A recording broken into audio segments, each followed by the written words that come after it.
Evet, bugün kiraya verdiğim bir müşterimin açılışı var. Şimdi ona hayırlı olsuna geldik.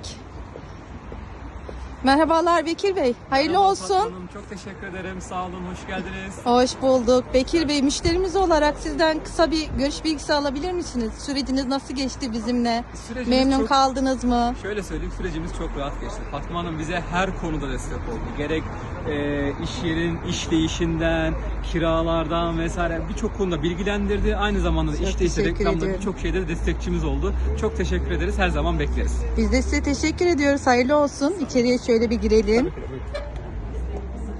Efendim hepinizi bekliyoruz.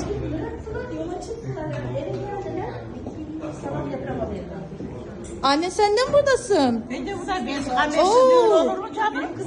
Afiyet olsun.